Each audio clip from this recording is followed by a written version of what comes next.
that is that I'm sure most of you know that the history of the history of our country as we know it, what they teach you in school books and all that, is a little bit inaccurate. Some people say that the general thing that you learn, in the history books is a lot of lies, actually, not really accurate at all. What really happened in the history of this beautiful, amazing country, and it's true. I hate to break it to some of you, but it's true. History books in school are longer than most of the ones.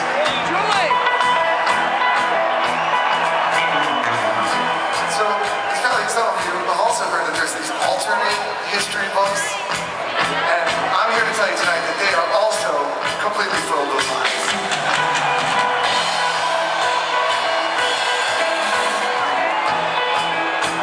Most people probably think that the Pilgrims came across in 3 big boats and they landed in Plymouth Rock, and that's what happened. The thing that I want to tell you tonight is that it's okay, because we're here and we have been trying to tell the history of this story.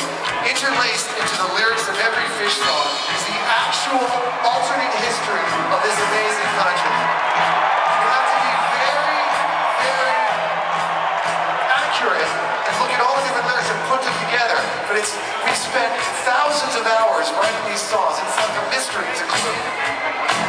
When you hear a line like, "Aboard a craft bereft of war, I rode upstream to find Lenore." Lenore is the real monarch that we ran away from.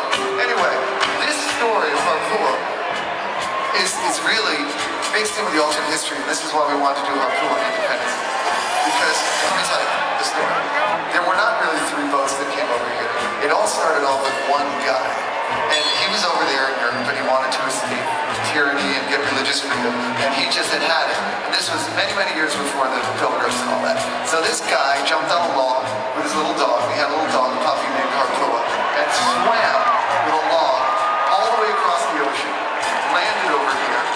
He's a young man. He got here, it was beautiful, green trees, everything. Nice people met him, and he was having a grand old time. And then what happened was, a few years later, when the boats came, and these people came, they started setting up colonies and all that stuff. The next thing you know, they're building Walmarts and these parking lots all over the place, and really pretty much ruined everything. So this guy kept getting older and older, and he was such a peaceful man that he actually lived for many, many hundreds of years. And he got older and older, and as he got older, he got madder and madder with all the stuff that he saw, all just the mess that became of this beautiful, beautiful country, turning more and more into a mess. He got more angrier and angrier, and his dog got angrier and angrier. And he moved to this very part of the country down south. He lives right up in, he lives in the Blue Ridge Mountains, up in a little shack. And he just sits up there and sees. He's so angry. Anyway, over the years of his life, as he grew, he had a few marriages and he had some children, and those children got married and they had children. And one of his kinfolk was this little guy named Jimmy, that I say. Jimmy didn't know the old guy, so the old guy's sitting up there on the hill and he's got his dog and he's just pissed. He's basically angry. And Jimmy is a nice young guy, and he's living in another house nearby, and he's got his favorite cat. His little house.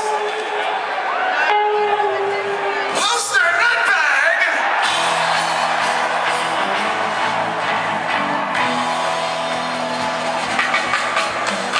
Anyway, where am I going with this?